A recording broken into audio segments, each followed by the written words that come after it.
It's 54 days until Christmas.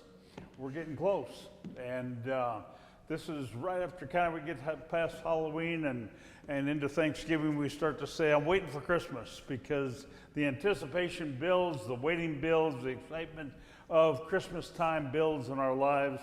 I think Christmas is the most anticipated holiday in the world by far.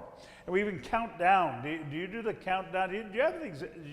Growing up, did you have an advent calendar and you open the little doors and there's a picture, there's a piece of chocolate or whatever it may be? I was talking to my daughter about it yesterday. She said, Tiffany has one for $112,000. And I said, don't worry, you're not getting it, so we're fine.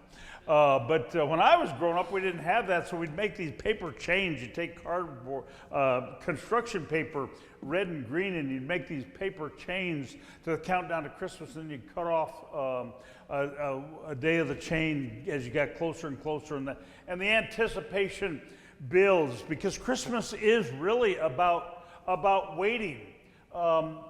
Kids wait for the presents. They can't wait for the presents. And I've been around college students long enough in my life to know that college students can't wait to get home. They can't wait to get some rest. They can't wait to sleep in. And parents can't wait for kids to come home and the family to be together.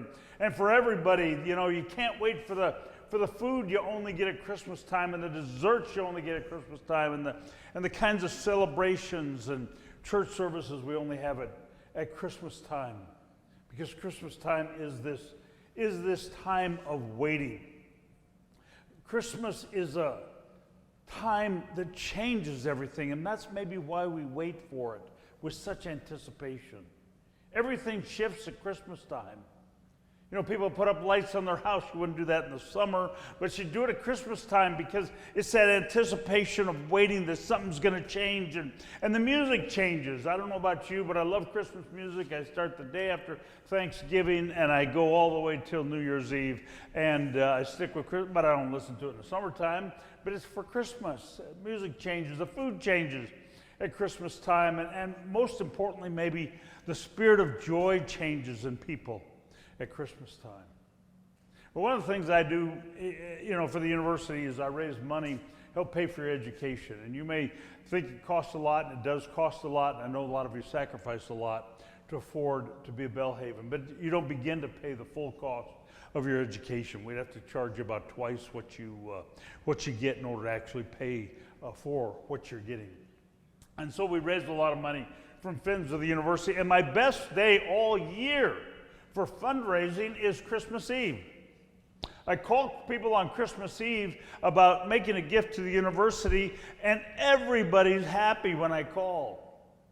And everybody answers the phone. The rest of the year you usually get answer machines, but everybody will pick up the phone on Christmas Eve because there's something different. Christmas is a time of waiting and anticipation for something to change and bring joy and bring hope, a hope for a new beginning.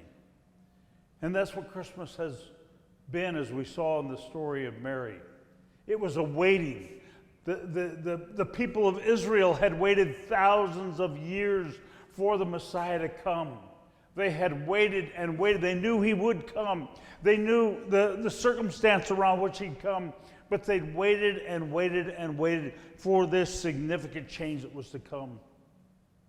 And so we've kind of adapted that into our Christmas.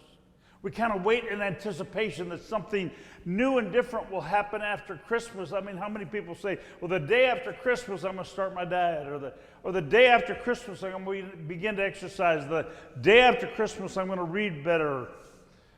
We even have a marketing plan for the university we use every single year. It starts the day after Christmas, and you'll see it on the billboards. It says, Be You, New Year, New You.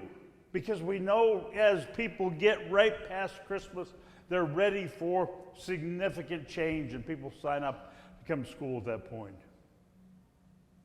At Christmas, something's going to change. We can feel it in our spirit. For some of you, maybe you're thinking, well, at Christmas, maybe if we get everybody together, the strife in our family will get healed.